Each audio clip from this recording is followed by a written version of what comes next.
Hello, I'm Ray. Welcome to another podcast episode. 6 degrees centigrade, which is 42 Fahrenheit. The time is 7:45 in the morning, 74% humidity, 1017 millibars.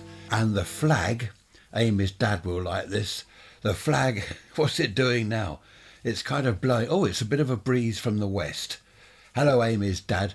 Yeah, a bit of a breeze from the west. It's not limp or anything today. It might be later. Oh, no, it won't. Oh, by the way, blue sky. Blue sky, what is it? Red sky in the morning, shepherd's warning, or red sky in the morning, shepherd's hut on fire, as my sister-in-law says. How are you all? I hope you're well. I have to say a big hello now. Doreen, hello Doreen.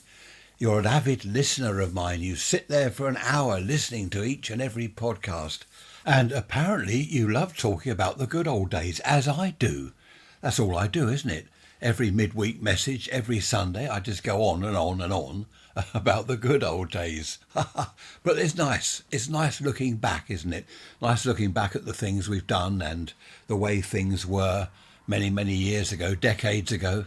I enjoy it anyway, and I know you do as well. All of you enjoy it. And the youngsters listening that don't have the 60s, the 50s, the 70s to look back on because they weren't there, I know that you like listening to it and hearing all about those days.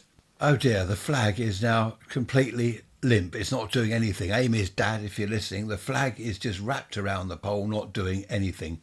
Some birds out there. It is a lovely blue sky, and as I say, the sunrise is like, hello, the flag's moving. Right, let's forget the flag for a minute and move on, shall we? There's a storm on the way, apparently. Storm, is it Garragh? Storm Garragh. Is that Darragh or something like that? Storm Garragh. High winds, rain. The flag won't be still then. Oh no, we've moved on from the flag, haven't we? So yes, another storm coming in. It's the wind I don't like. Animals don't like the wind either. Horses don't like the wind. They hate it. But there's nothing we can do about the winter, is there? I've called this episode The Winter of 62-63. Now in 63, I was 12 years old. I do remember the snow. It started, I believe, I've just watched a programme about this because I can't remember exactly when it started, but I believe it was Boxing Day. It started snowing and it didn't stop till, was it March? It just went on and on. Now, I didn't realise until I saw this documentary the other day, I didn't realise how serious it was. Being 12 years old, I didn't take much notice of the news. All I knew was that where we lived, there was snow everywhere, and for the first week or two it was great fun for all us kids in the road.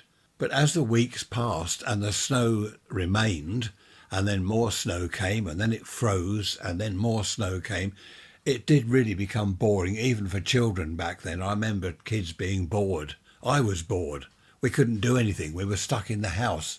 We couldn't keep building snowmen and keep throwing snowballs at each other. But that was terrible. Apparently there was another storm in, when was it, 2010 they mentioned. Now, I don't remember the storm of 2010, the snowstorm. There was one in 47. I think I've spoken about that one before. The documentary I watched showed you a steam engine. Now, steam engines are hot, aren't they? They're full of boiling water. They've got a fire on board. They're really hot. And this thing got stuck in the snow and it just froze. Presumably the fire went out, the boiling water froze. I don't know whether that damaged the boiler or not, but the whole thing froze. I would imagine water in these cylinders froze as well, probably damaged the engine. People were stuck on trains, people were stuck everywhere. Outlying villages were cut off, helicopters had to drop food. It was awful. And they were saying what would happen if we had snow like that these days. If we had snow starting on Boxing Day and carrying on way into March. What happened apparently was the snow started to thaw and then it froze. So you've got just ice everywhere. That stopped everywhere flooding because it wasn't a big thaw. It was a slow thaw and then it froze. And then on top of the frozen snow, it snowed again. And they were saying 5 feet of snow. Some of the houses I saw on the documentary, the snow was up to the eaves, up to the gutter. And you just couldn't see the house at all. You just see a roof. Cars abandoned everywhere, lorries abandoned everywhere. I suppose back then, if you didn't have antifreeze in your engine, that's it, the engine's wrecked. And they were saying that wildlife, was it the population of birds in Britain, half the birds died. That's amazing, isn't it? Half the birds died. There's just no water. They couldn't get water anywhere. They couldn't get food. A lot of farm animals died. The farmers did their best. Apparently helicopters were taking out bales of hay and things for the cattle to eat, dropping that into the fields. But so many animals died. And of course a lot of people died. People say, oh, we're never equipped. The trains come to a halt. The airports grind to a halt. The problem is we don't have heated runways at the airports. I think we have heated points. What do you call them? Switches in America, don't you? The railway points, the switches. They are heated now, I believe, because they froze. And there were pictures of people with some sort of machinery blasting the points with steam to get the ice out and get the points operating again. But of course, as soon as you stop steaming them, they'd freeze again. All you're doing really by blasting steam at them is making them wet. As soon as you go away, the whole lot freezes again. And we've always had this trouble in Britain. Do you have this abroad? Leaves on the railway lines muck up everything. The trains can't operate because there are leaves on the line. And British Rail, I believe when it was British Rail, not like it is now, I believe a spokesman once said, well, they're the wrong kind of leaves. Of course, that sort of catch line, that phrase, that's just stuck. Every time a train's cancelled, oh, it's the wrong kind of leaves on the line. That was brilliant. People don't think, do they, before they speak? When they go on the telly, they should think, hang on a minute, before I say anything, let me just go over that in my mind.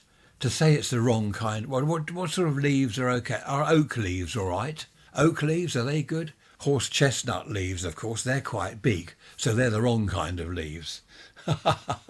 But seriously, if we had winters like that every year without fail, then things would be different. We would be prepared for it. What I often wonder when I see these programmes on the TV, cars all over the road, strewn everywhere, on their sides, upside down, lorries crashed. We were the other side of the Downs many years ago, babysitting for daughter number 2. I don't know where her and hubby had gone, but we were babysitting, and it started snowing. 2 of the children had to go swimming. There was a swimming lesson that evening. So Trish went off to the swimming pool with the 2 kids. I stayed at home with the other child. There are only 3 then, there are 4 now. And it started snowing and it didn't stop. And Trish phoned me and she said, I'm stuck in the snow. Anyway, she managed to get the car into a side road and park there. She wasn't too safe in the snow. She didn't like driving in the snow. And she had to walk the rest of the way with these 2 children. It was only about half a mile away. But in snow that was getting thicker and heavier and deeper all the time, it wasn't easy. But she did the right thing. She parked the car somewhere because she knew that it was just not going to stop. And it didn't. We got the car the following day. But on our walk to the car, we saw lots of cars parked by the side of the road, dented. Some of them on the pavements. They just skidded everywhere, slid all over the place in the snow. They should have stopped like Trisha did. I suppose if you're 5-10 miles away from home, what do? You can't just walk. This is where we do need proper weather forecasts, don't we? If it's going to snow heavily and not stop, we need to be told in advance, but I suppose they don't know. I remember at school, once it happened at school, at lunchtime, it had been snowing all morning, and at lunchtime, the headmaster said, that's it, all go home, because it wasn't going to stop, and he was right. We went home about, 12, 1 o'clock, lunchtime, and by the evening the snow had been falling. It was I don't know how many inches deep, but it was terrible. So he was right to do that. Of course we loved it, being sent home at lunchtime from school. Fantastic. I remember looking at the weather forecast that evening on telly thinking, come on, snow, we want more snow, we want school cancelled for another week at least.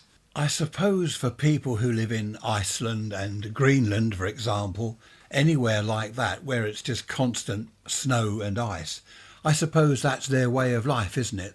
They're used to it. They've been brought up with it. That's how it is. Do people still live in igloos? That's a point, isn't it? Igloos. Apparently they're quite warm inside.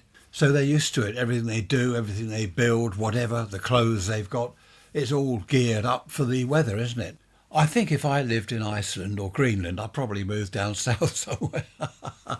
Mind you, if that's my home country, if I live in Greenland, I'm born there, friends and family are all Greenlanders, then I wouldn't move away, would I? I know a lot of people look with envy at those that live on or near the equator.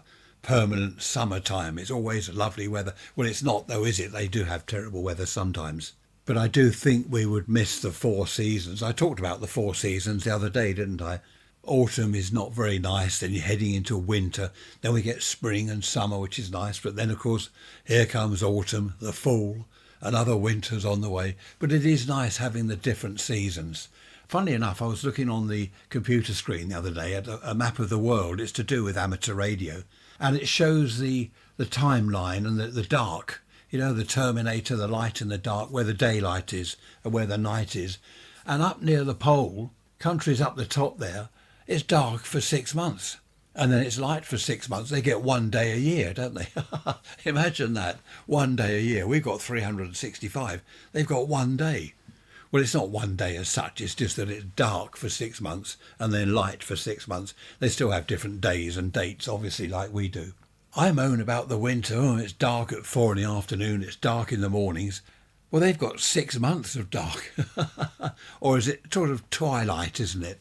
And then 6 months of not exactly summertime, but I suppose better twilight. I don't know. I went to Finland once, Helsinki. That was nice, lovely place. I like Finland. Triple glazing on the doors. This is decades ago. They had triple glazing, doors and windows. In fact, 2 triple glazed doors. So when you want to go out of the door, you open the inner door, which is triple glazed. Then you open the outer door, which is triple glazed. Quite amazing, but a lovely place. But it was daylight at 3 in the morning. Well, not daylight, it was twilight. That was interesting. It never really got dark, so presumably I went in the sort of summertime. I don't remember. I've mentioned New Year's Eve a couple of times, haven't I? What I should be doing New Year's Eve. In bed by 7 o'clock with a jam sandwich and a cup of tea. No, not really. Well, not far off. Maybe 7:30. Joan, hello. Nice to hear from you. You say that on New Year's Eve you watched the ball drop live in New York. The days of staying up till 12 a.m. are long over. Yes, long since gone. I used to go out on New Year's Eve in my teens, early 20s. I used to go out down the pub, which of course would stay open till 12:30, 1 o'clock in the morning. I couldn't do that now. We stopped going out on New Year's Eve. When was it? About 5-6 years ago, something like that. I got fed up with it and Trish got a bit fed up with it as well. So we started having New Year's Eve here and we'd have a few people round, family like Trish's mum and dad, they would come here.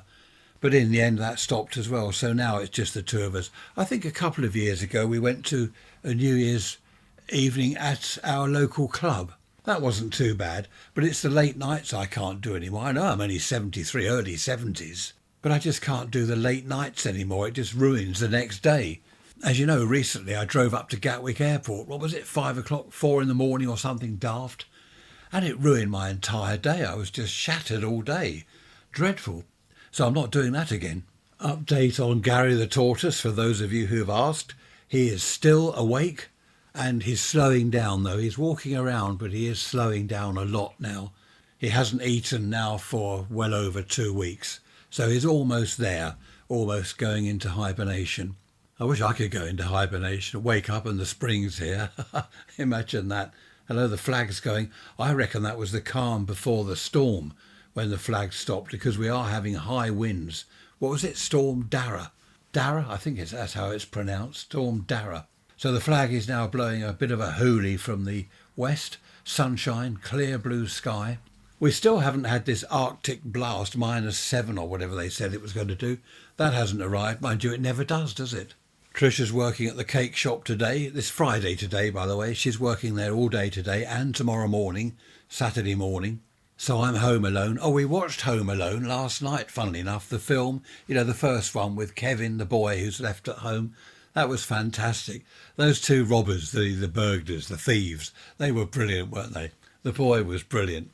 And we also, I love this, the other day, we watched Scrooge, Alistair Sim, and my favourite part of that is where he's gone into a pub, an inn, and is sitting there having some soup or gruel or whatever it is. I don't know what gruel is. And he says to the waiter chap, "More bread." And the waiter says, "That'll be another halfpenny, sir." "No more bread." I just love that. That is my favourite line.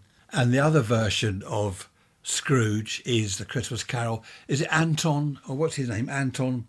It's the musical version, which I don't normally like musicals. But he starts singing, I hate people.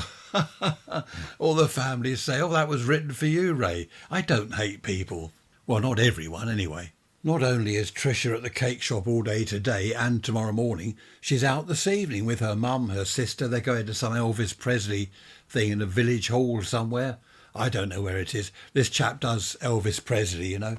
Apparently he's quite good, but it's not my thing. I'd rather stay here and talk to you or chat to people on my radio. Talking of chatting to people on the radio, ham radio, we watched a documentary about Bletchley Park the other day. You know, the Enigma and all that business, Bletchley Park, up in Buckinghamshire. We have been there. I think we're going back there in April. I'm not too sure what the plan is. Fantastic documentary. The things they did at Bletchley Park. And of course, a lot of the old radios that I've got were shown on the documentary. Trish is pointing out, look, you've got that radio. Look, that one's like yours. So it's quite interesting. Amazing, though, the things people did back then. I think they said at Bletchley Park, 10,000 people worked there. Well, we've been there. It's a lovely mansion building, but I don't know what these 10,000 people did or where they were. I believe the documentary was called Hut 6. That's good because there's huts everywhere. And this is what went on in Hut 6, decoding the various messages and things. Fascinating to watch. Living in those times back in the 40s must have been obviously a terrible time, but it must have been hugely interesting to radio amateurs, radio hams, because the things you could listen to on the radio must have been amazing. Can you hear that? Morse code. Oh, we've got a ghost here. Someone's visiting me from Bletchley Park, sending me Morse code. Seriously, it must have been amazing tuning around on the radio, hearing all sorts of things going on, communications everywhere. So if ever you're, is it Buckinghamshire? I think it is. If ever you're near Milton Keynes, Buckinghamshire, go and have a look at Bletchley Park. You'll need at least a whole day, if not 2 days. I think we stayed for 2 nights. So we got there one afternoon, because it's quite a drive from here. Then we stayed at the hotel place, spent the entire day at Bletchley the next day, then went back to the hotel and drove home the following morning, which was quite nice. Well, it wasn't quite nice driving home down the M1. I hate it. Another moan coming up. We popped out yesterday. We had to drop a parcel off. You know, they have these parcel drop off and pick up places these days. Well, it's only round the back of Worthing Central Station, not far. In fact, we had 2 or 3 parcels, so we couldn't walk round there with them. We got to the parcel place eventually, and it was full up and there were no free boxes to put our parcels in. So we had to go somewhere else. The railway crossing gates were closed. 5 trains went past. 5 trains. Everyone's sitting there. The queue's getting longer and longer. Do you have this? Wherever you are, do you have this? It's incredible. The railway just destroys traffic flow completely. So eventually we got over the railway line. We dropped off our parcels at this other place. Then we had to get back. And rather than risk the crossing gates again, we went over a bridge. There's a bridge not too far away, but it's quite a round trip, really. It's quite out of the way. So we went over the bridge, traffic everywhere, queues, delays. I really don't know what's happening to the roads. Trish, tonight, she's driving out to this Elvis Presley thing. It's only, 5 miles away. Half the roads are closed. They're closing at, 6 o'clock? This is closed, that's closed, 1 lane open there. And she's been worried all week about how to get there, because it would appear that all the roads are closed. Anyway, we've discovered there's 1 lane that is flowing with traffic lights. So she's going to have to leave extremely early to get over there for whatever it is, 6:30 or something, 7 o'clock. I will be glad, I'll be pleased when I give up driving. I used to love driving, especially with the old vintage cars. Well, they weren't vintage then. They were lovely. Hillman Minks, MG Magnet, Morris 1000, Austin Westminster, Austin Cambridge. Brilliant old cars. I loved it. Leather seats. Here we go. I'm off on one again. You're thinking, oh no, here we go. When I was a boy.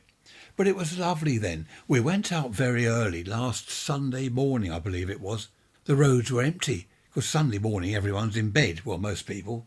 And it was lovely. It was about 7 o'clock in the morning. I forget where we were going. Beautiful. Empty roads, no traffic anywhere. And it reminded me of the old days. Not on a Sunday, that's how it was all the time in the week. I really don't know what's going to happen to the traffic. Pavements everywhere are clogged up with cars, vans, all sorts of vehicles parked actually on corners, on junctions. Potholes in the roads everywhere. Where's it going to end? Well, it's not going to end, is it? It's just going to get worse. What's it like where you are? Australia, Spain, America, all over the world. What's it like where you are? Do you have all this trouble? Or is it because we're such a small island with too many cars? In France, for example, France is a huge country, isn't it? With loads of land. I've driven around France before, and you can drive for miles just through farmland, seeing the odd farmhouse and bits and pieces like that. Obviously, there are the towns and cities, but what's it like in Paris? Anyone listening in Paris? Let me know. Raise rants at protonmail.com. Do you have cars parked all over pavements and on junctions and literally abandoned all over the place while people go shopping? It'd be interesting to hear what happens in other countries. Raise rants at protonmail.com. Our new government that came in, 5 months ago, they said I think they're going to fix 1 million potholes a year. 1 million a year. I don't think they've done one yet. They've been in power for 5 months. They certainly haven't fixed any near me. I suppose that's down to cars, isn't it? Too many cars. Well, and the roads not maintained properly. Didn't have potholes when I was a boy. Stone the crows. Sacrilege. Perish the thought. I do remember road rollers and road works going on. I remember steam road rollers. Imagine that, steam road rollers. I remember that. There were steam-driven lorries and things, weren't there? And cars in the very, very early days. I don't remember those. I've seen all that sort of thing at Bewley Motor Museum down near, where's that near? Somewhere down south, west of me, isn't it? Down the New Forest way. If ever you're down that sort of neck of the woods, worth having a look at Bewley and the Isle of Wight, of course, which is only across the water from there. You'll have to visit the Isle of Wight, my favourite place in the whole world, apart from our house, which I do my best never to leave. We had a squirrel come into the kitchen the other morning. The back door was open and he came in and sat on the mat inside the kitchen, his little hands on his chest, looking up with his cow eyes. I'm hungry, he was thinking, I'm hungry. He'd already had a load of those monkey nuts.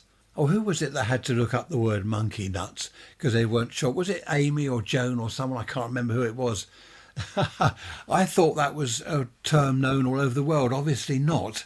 They're peanuts in shells, aren't they? So yes, who was it? Someone had to look it up on Google to see what I was talking about. That's something else I tend to forget. I talk about stuff here in England, and of course people abroad are thinking, what's he on about? Monkey nuts? What are monkey nuts?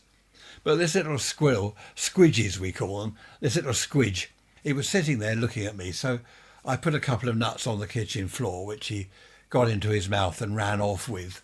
But we didn't have that in the old days. I don't think I ever saw any wildlife in our garden when I was a child, or even thinking about it later on when we lived in the village. Our back garden had trees and bushes and all this sort of thing. We saw hedgehogs, but no foxes, no squirrels, nothing like that at all. Whereas now we've got foxes round here, we've got squirrels all over the place. Haven't seen a hedgehog for a while. But that's because we've nicked their land, isn't it? The woods and the fields. We've nicked all that and built houses on them. So they're now having to come to us for food, come to our gardens. Another thing this new government said they're going to do is build, 1.5 million houses over the next 4 or 5 years or something. And this chap on the telly, he worked it out. I forget the figure now. He said that's something like, 15 or 25,000 houses a day? Something like that. Now, don't quote me on that. But they all lie, don't they? They all lie. They always have done. The point is, if they do that, or even if they don't achieve that amount, they build thousands or hundreds of thousands. That's more land that the wildlife will lose. Too many cars, too many people, too many houses. Here we go again. When I was a boy. Anyway, let's move on from that. Email from Keith about grandchildren. I was talking about grandchildren the other day. He said, you're so lucky to have grandchildren. We don't have children or grandchildren. My wife and I, we just sit here on our own. We haven't got any family, no brothers or sisters. Our mums and dads have gone. We're just us, sitting here on our own. That's awful, isn't it? That's a shame, Keith. That is a shame. He says it must be lovely for the children to have grandparents. It is. We've always thought that very important. For all the grandchildren to have grandparents, granddad, grandpa, whatever, grandma, granny, nan. It's great. They love it. One of our granddaughters came down yesterday. She's almost 19 years old. She came down in her car and she spent a few hours with us here. It was lovely to see her. It was her choice to come here. She drove down here, 25 miles away. She drove down here to visit us, stayed for a few hours. It was lovely to see her, but even more lovely to think that she wanted to come here and spend a few hours with us. I think it's very important, as you say, Keith, not only for adults like us to have grandchildren and children, but for the grandchildren to have grandparents. I think that's very important. As Keith says, for grandchildren that don't have grandparents for whatever reason, it's a great shame. Talking of family, tried to phone my sister the other day. Dialed the number, they got a landline, dialed the number not recognised. Tried again, number not recognised. I thought, what am I doing? Have I forgotten the number? It's the number I've been dialing for the last 40 odd years or more. So I called on her mobile and I said, is there something wrong with your phone? She said, we haven't got a phone, we had it taken out 2 weeks ago. No one told me. There I am dialing this landline number that doesn't exist. Very few people have a landline phone these days. We still have a landline, which we use mainly for our mums. The mums like to phone us on the landline because they've got landline phones. But a lot of people, well, most people, don't seem to have them anymore. If someone had said to me back in the old days, 50s, 60s, 70s, the day will come when most people don't have a telephone in their home, I would have said, well, don't be daft. What are they going to do without a phone? Of course, we've all got phones in our pockets now, haven't we? Well, Trish hasn't. Half the time she doesn't know where hers is. Where's my phone, she'll say, at least half a dozen times a day. Have you seen my phone? I have to phone it. You've probably noticed I haven't mentioned the C word. That's the 25th of December C word during this episode. I had several emails saying, don't keep on about, I mustn't mention the word, don't keep on about because it's far too early. You're quite right, it is far too early. So apologies for that. I'm not going to mention it. I'll have to at some stage, of course. And someone else said, I don't want to hear a countdown of shopping days to, so I'll keep quiet about that as well. But what I will say is on the 21st of this month, it is the shortest day. So after the 21st of December, the evenings will begin to slowly get lighter. I can't say that. That's splitting the infinitive, isn't it? Get lighter slowly. You can't slowly walk down the road. That splits the infinitive. You walk slowly. You don't slowly walk, you walk slowly. Enough of that. We don't want English lessons, do we? Stone the crows. Do you remember I asked you a week or so ago what your favourite of all time present was? Lots of emails about that. I'm not going to read out all the names and all the presents because it would take too long. But a party dress is what someone wanted. They wanted one of these party dresses. Their friends had them. And finally, she got a party dress. A Meccano set. I had a lovely Meccano set. A Dansette record player. Nice, quite an expensive present. That would be in the old days, of course. They don't sell Dansette record players anymore. Lovely. I had a Dansette record player. Lovely. A microscope. And the chap that had the microscope for a present when, what were you, 12, I think you said? Because of that microscope, you grew up and worked in a laboratory using microscopes. So that's good. My son in North Carolina, for his 8th birthday, got him a computer. Was it not the Amstrad, whatever it was, Commodore 64. That kicked him off into computers. He's now high up somewhere in the echelons of computer world. I don't know what he does. And that kicked him off when he was 8, just a simple present. All sorts of presents you've had. Someone had a scooter, a Vespa scooter. I remember I had a Vespa scooter back in the early days, as well as a Lambretta. A Vespa scooter for a present, that's nice. I've been asked this before, so to stop anyone asking again, no, I wasn't a mod just because I had a scooter. I wasn't a mod or a rocker. I was a hippie. The only reason I bought the scooter was because it was a friend of mine. It was my future brother-in-law, in fact. He said, do you want my scooter for 20 quid? I'm selling it. This is before we had driving licenses for cars, of course. So I bought this scooter from him. It's not because I was a mod. Had he said I've got a motorbike, that would have been better. Looking back, I would rather have had a motorbike, but there we are. I ended up with a scooter. And then another friend of mine, sometime later, said, I'm selling my Vespa scooter. That was nice. Italian, weren't they? Vespa scooters. That was really nice. I remember doing 75 miles an hour on that, on the A24, back down to the coast. 75 I got out of it, and the engine seized. The back wheel was locked. luckily I was able to pull the clutch in, and I pulled up by the side of the road. I was okay, but the engine seized at 70 miles an hour, 75 miles an hour. I waited a while and I tried to start it. It did start, and it was fine after that. It hadn't wrecked itself, which was amazing. So I drove home at less than 70 miles an hour, of course. I didn't do that again. A lot of people had scooters back then, not that they were mods, rockers and all that stuff. They were just ordinary people. They had scooters, but I always preferred the motorbikes. They sounded better. They had proper engines, not a little two-stroke thing like the scooters had. They had proper four-stroke engines. Amazing. A friend of mine had a twin-cylinder thing. That was lovely. Hearing it just pottering along the road. It's pottering along at 50 or 60. And it's just, anyway, there we are. Never did have a motorbike. Never driven a motorbike. I've been on the back of one. I didn't like that at all. A friend of mine got hold of some 600cc bike or whatever it was. He said, I'll take you for a spin. 100 miles an hour. I'm on the back of this thing, 100 miles an hour. I did not like it at all. Talking of farms, which we weren't, but we are now, a friend of mine and I used to go to a farm. There were several farms around here. We'd go and watch the combine harvester in the cornfield and things like that. Tractors, all the machinery. We were over at this farm in the summer because we were waiting for the corn to be harvested with a combine harvester. We weren't sure when it was going to be done, so we went over there quite a lot. And this lady came out of this farmhouse and she said, hello, you two. I often see you around here. And we said hello. She said, what's the interest? Do you want to be farmers? She got chatting with us.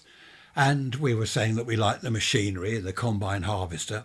And she told us when it was going to be used next, or hopefully if it didn't rain. And she said, have you had any lunch? So we looked at each other. Lunch? No, we haven't. Oh, come in, she said. I've got some homemade bread that's just about ready. And that was my first ever taste of homemade bread. She had a range, with coal in it, a proper range, and the oven part where she baked bread. That was amazing. Honestly, it was nothing like bread I'd ever tasted before. It was real bread. She put cheese in it and homemade pickle. And we're both sitting at this huge pine table in this farmhouse kitchen. What an experience that was. Homemade bread in a farmhouse kitchen back in, late 50s, early 60s. And I've always liked homemade bread since that day. We make our own bread, as you know. Well, I say we, Tricia does.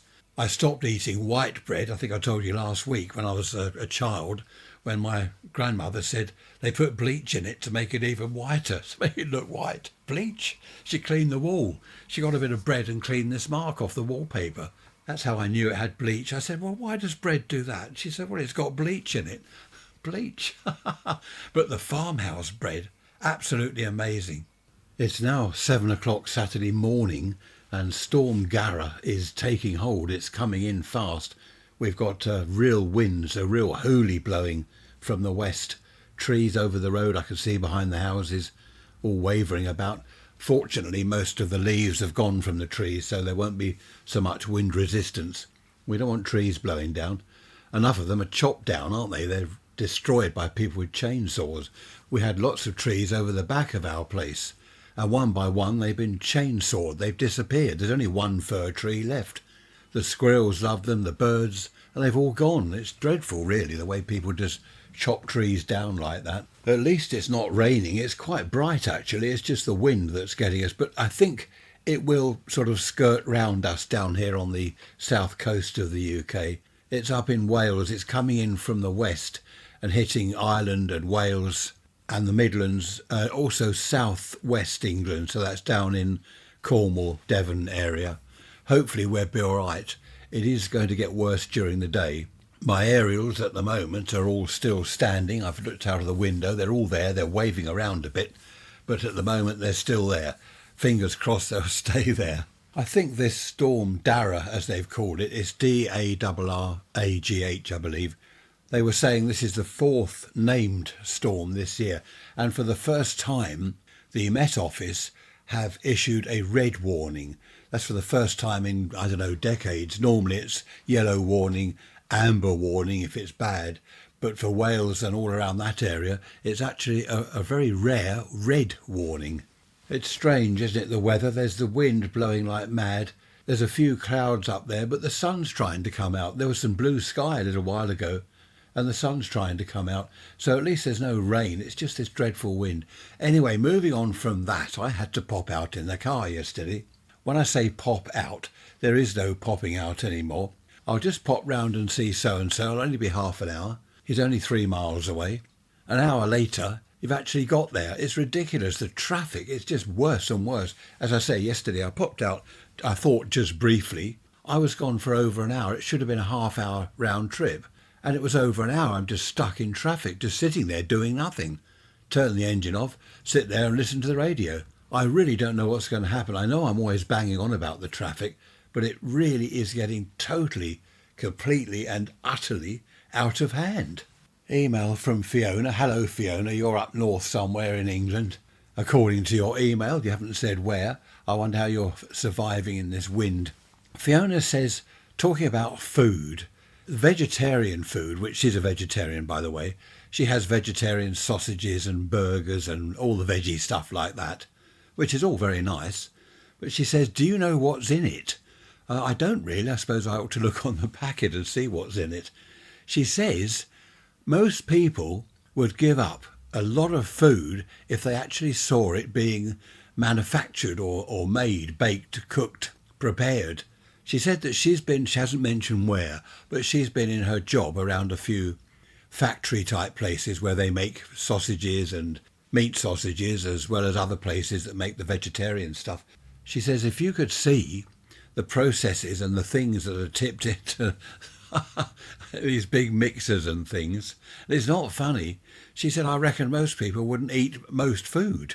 I know exactly what you mean, Fiona, because you see food on a plate, don't you, in a restaurant, or you buy food from a supermarket. It's nicely packaged, it looks inviting and scrumptious and delicious, but no one actually gives a thought of where it's come from and what's been done to it. That is Fiona's point.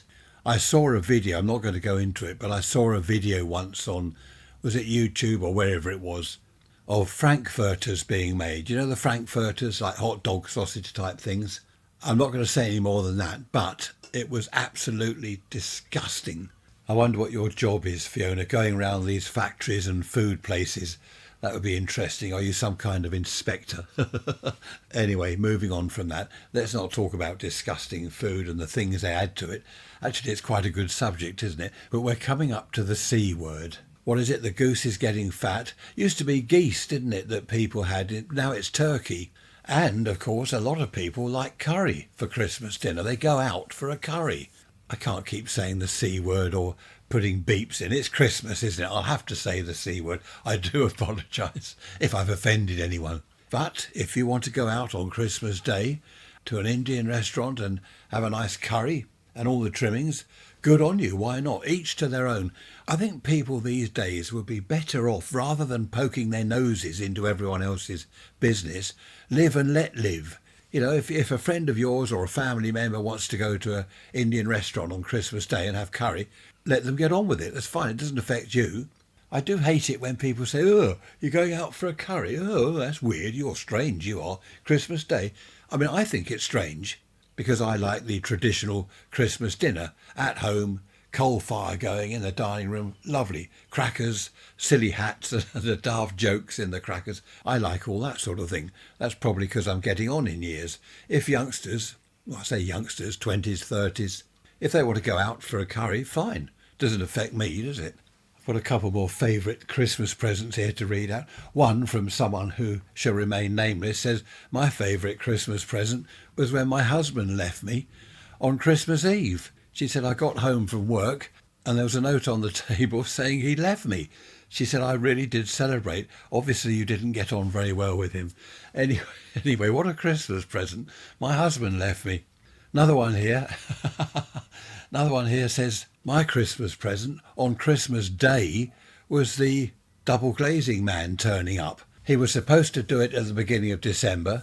There were various delays, and in the end he phoned me Christmas morning and said, look, I know it's Christmas, but do you want me to come and fit that lounge window for you? And she said, yes, why not? So he came round Christmas morning and put a double glazed unit in her lounge. Oh dear, what a Christmas present, a double glazed window. One more here, I will read the name out. This is Gail. She's 16 years old. She says, my favourite Christmas present will be this Christmas, because Mum and me are moving into a flat. She says we've been living in a temporary place. There's only the two of us, and at last we're moving into a proper flat. We've got decorations and things all ready to go up. We're waiting for the keys any day now. Oh, that's lovely. What a lovely Christmas present. Happy Christmas to both of you. I hope it all goes well. Can you hear that wind? The chimney in my room here, my table is against the chimney breast. So under the table is the open sort of fireplace. And there's this wind roaring down the chimney. It really is getting worse. The flag is, well, it's still on the pole. It's attached to the pole, but I think any minute now it might get ripped off and go into orbit. There are dustbins now flying down the road. You know, the plastic wheelie bins. They're empty because the dustbin only came, when was it, yesterday? And they're all going down the road. I used to go out and collect them up because working from home, as I did, I was here all the time and most of the neighbours were out at work all day, so I'd go around collecting bins if it got pretty windy. I'm not going out there in this wind. There are younger people in the road. They can go chasing dustbins and getting blown away. Do you remember last Sunday's episode was exactly or just over an hour long? Instead of the usual 49, 50 minutes, it was an hour. And several of you have said it was lovely having a longer episode. It was only 10 minutes longer, 9 or 10 minutes, but you loved it. And this is the interesting thing.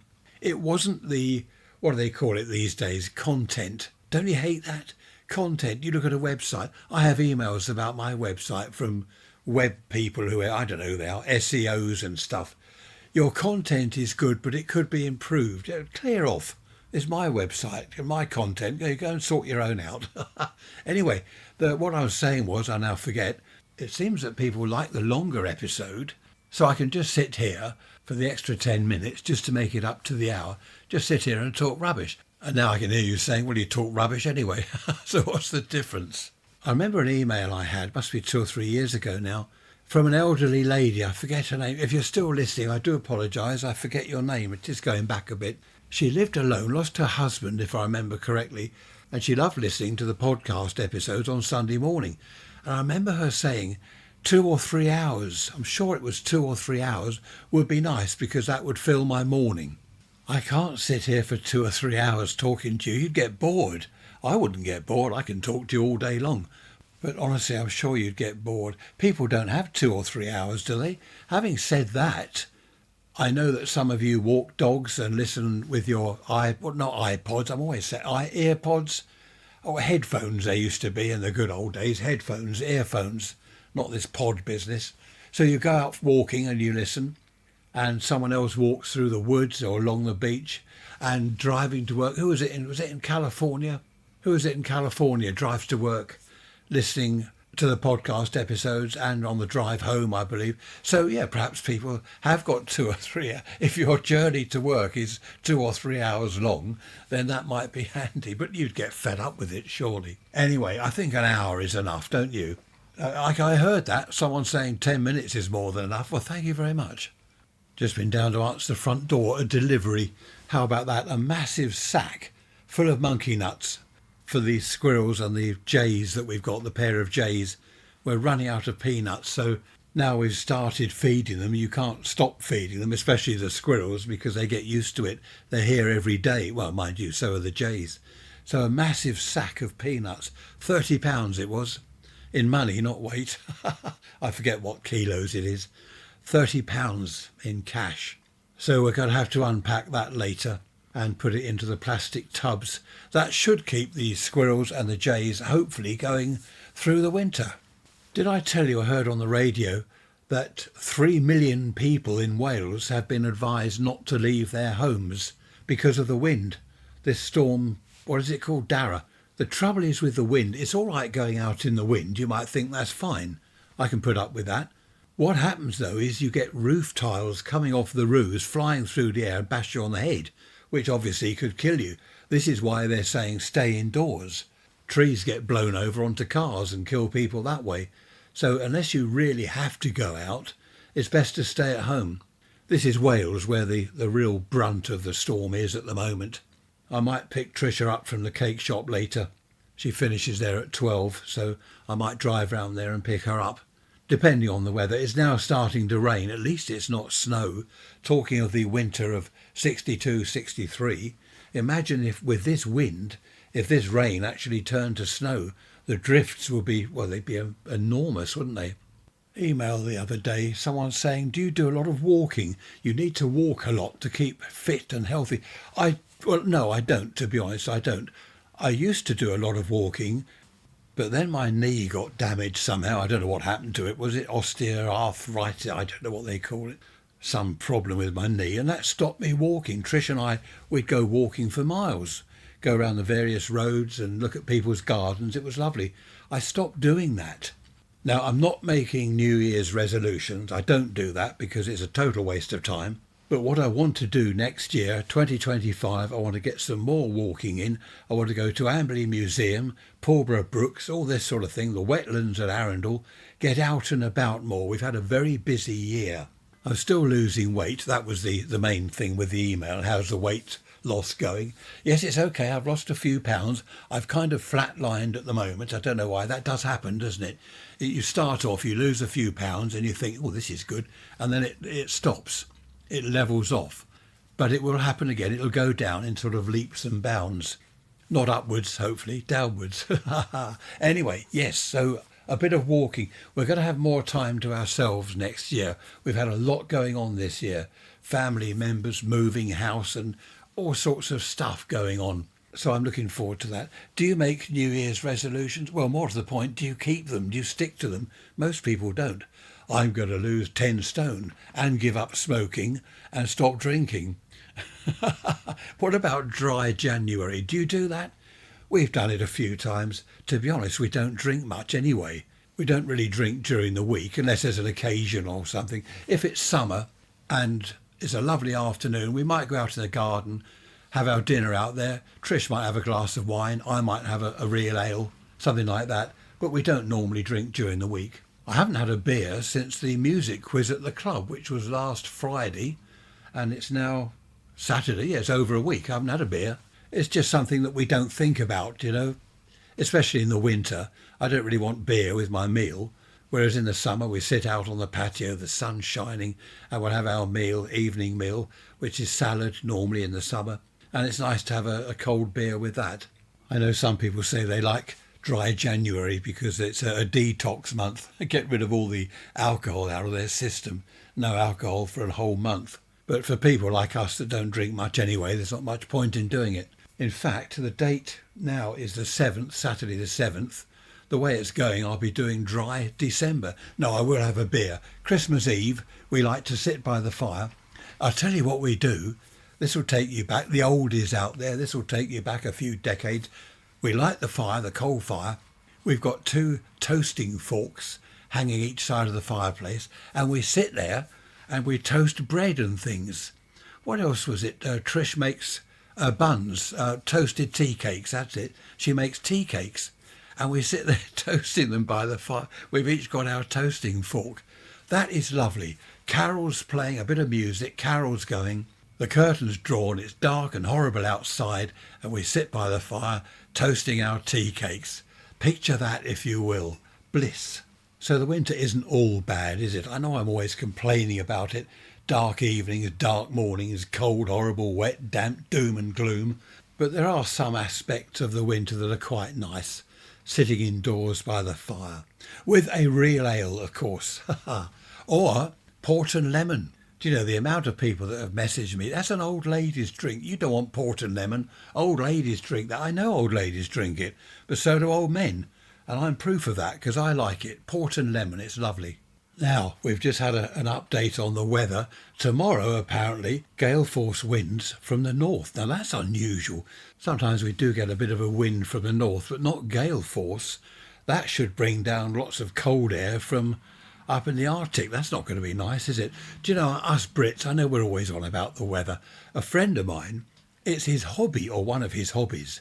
He's got all the weather forecasting equipment. Is it a Stevenson screen, all the gear?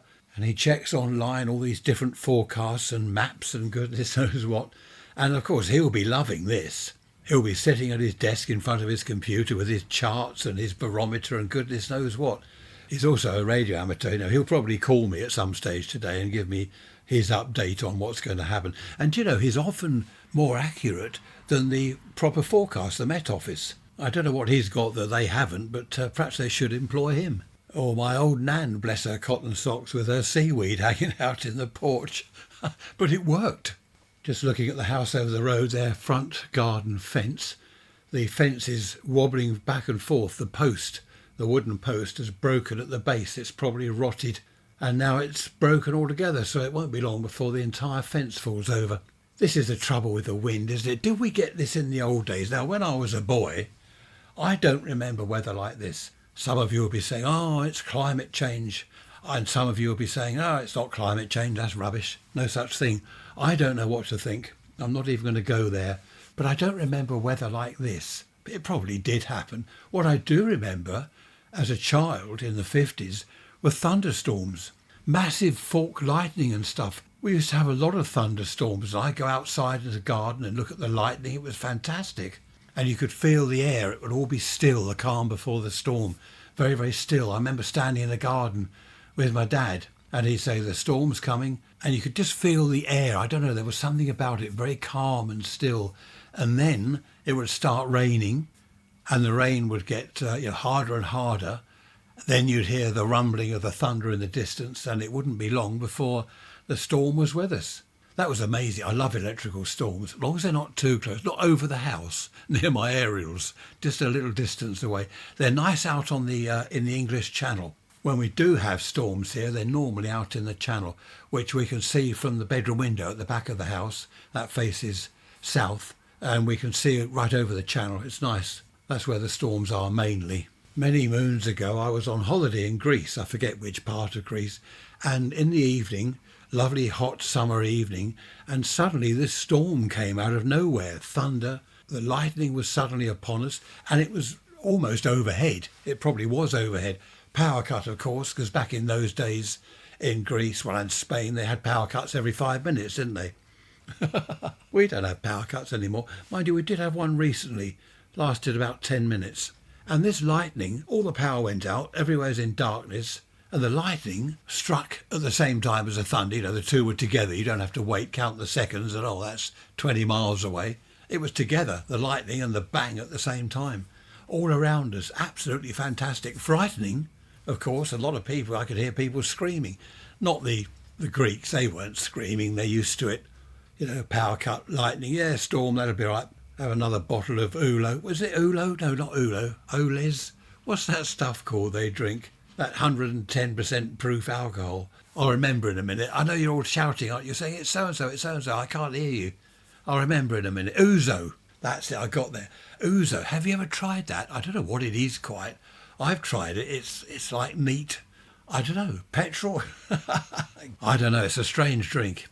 But that storm, though, out there in Greece was absolutely fantastic. It made my holiday. Only lasted an hour or so, but I think that was the best part of the entire holiday. For me, at least. I remember back in the winter of 62, 63, people didn't have freezers. You know, these days you've got your freezer stacked up with food and goodness knows what. You can probably survive for well over a month on what you've got in the freezer. But back then we didn't have freezers, or most people didn't anyway, and we didn't do major shops once a week. Mum would pop over to the local shops almost every day. You know, tonight, we'll have so-and-so for dinner. I'll pop over and buy that. Greengrocers, butchers, get the bits and pieces for the evening meal. You didn't have a load of food in stock. And I do remember people getting low on food. I don't know what food we had. I remember my mum making homemade pies and things. Presumably she had enough for that. But of course, when the snow got really bad, you couldn't get over to the local shops. And I think that was one of the major problems, especially for people in villages out in the countryside. You can't get to the shops, you can't get your food. Mind you, in the countryside, if you are really out in the sticks, I suppose they did get a lot of food in once a week rather than go to the shop every day. It'd be miles to the... Look at that flag now, can you hear it? That's the flag. The telephone wires going across our front garden are just going mental. The fence over the road's still rocking. I keep going to the back window and looking at my aerials. They're still there, they're bending over a bit. I'm just hoping that this is the worst we're going to get and it'll start easing off in a minute. The poor old flag. The pole's going mad. I listen to the local fishermen. I've got a radio that picks them up. There used to be a lot of them out there in the old days. They're all out there fishing. I don't suppose they're out there today. But I have heard one or two in the past when it's been rough weather and they are out there. It doesn't sound nice at all. What a way to earn a living. A fairly small boat out in dreadful weather. Goodness me. Of course, a lot of people do work outside. That is their job. Builders, bricklayers, all that sort of thing. Road people, road repairing. Fishermen, of course. A lot of people work outside in all weathers. Nice in the summer if you're on a building site, building a house. They get really brown, don't they, some of these builders? They take their top off and they're brown as a berry. There's an old expression, brown as a berry. I thought berries were red. Oh, well, there you go. Perhaps there are brown ones as well. I just called Tricia. She's over the cake shop. We've got two-way radios so that we can just chat on, saves phoning each other. I just called her and said, how many customers have you had this morning? People aren't out. She said there's no one walking out anywhere. Few cars driving past, but people aren't going to go down a cake shop, are they, and buy cakes? Not unless they're addicted to chocolate. There's just no one around at all. Anyway, there we are. Look at that. 56 minutes almost. Goodness me, you've got another hour coming up again. I think what I'll do after lunch is sit here, play with my radio, see if I can chat to anyone in Wales or anywhere else in the country, see what the weather's doing. No doubt all the radio hams will be on there, chatting about the weather. It does seem to be particularly bad in Wales. A friend of mine, his hobby is fishing, sea fishing. He's always down the, listen to the flag now, he's always down the beach or on the pier. Oh, the pier's open now. It's been closed for a while. They've been doing some major repairs. But he's always down fishing or over at Shoreham Harbour. He's fishing there. And of course, it all depends on the weather. He goes out in the rain. He won't be out in this sort of weather. I wouldn't want to sit on the pier with a fishing rod. Oh, goodness me. But at least with my radio hobby, it's all indoors. I'm sitting here in my room. I've got the radios on here as I'm chatting to you. The only problem really is all the aerials outside. Our neighbours are brilliant. They don't mind them. It's the wind that doesn't like aerials. The neighbours are fine. The wind isn't fine. I just spoke to daughter number 3 on the radio. She's round the cake shop with Trish. She's going to bring home some, Bakewell tarts and gingerbread men. Oh, I'm supposed to be losing weight. I said, is there much sugar in them? Oh, no, not a lot of sugar. I do love gingerbread men. That's not going to help me to lose weight, is it? I'm sure by now you've had enough of me. It's coming up to lunchtime, which is good because I'm starved. Got to be careful what I eat. I had porridge for breakfast. That's all I've had this morning, porridge. So that's not too bad. Oh, have you heard? They're thinking of our Prime Minister, Keir Starmer. He is suggesting now something about banning adverts for porridge. I think he's talking about porridge with added sugar or whatever. But banning adverts for porridge, I mean, come on. You can't advertise porridge now until after the 9 o'clock watershed, they call it, because he's classed it as junk food. Porridge isn't junk food, is it? Porridge oats? Goodness me, whatever next. It's been lovely talking to you as always. I thoroughly enjoyed our chat, even though I can't hear you. I know what you're thinking. Behave yourselves, be good, be bad, don't get caught and all that nonsense. And I will see you on Wednesday with a midweek message, when I'll tell you all about the results of the storm. No, I won't bore you with that. Mind you, people living abroad outside UK, they might want to hear about the storm. These days, of course, you can go online and get live videos and stuff of the storm, can't you? I shall see you Wednesday. Raise rants at protonmail.com. Email me if you have anything to say. Have a look at the website, raiserants.info. Take care. Thanks for listening. Bye-bye for now.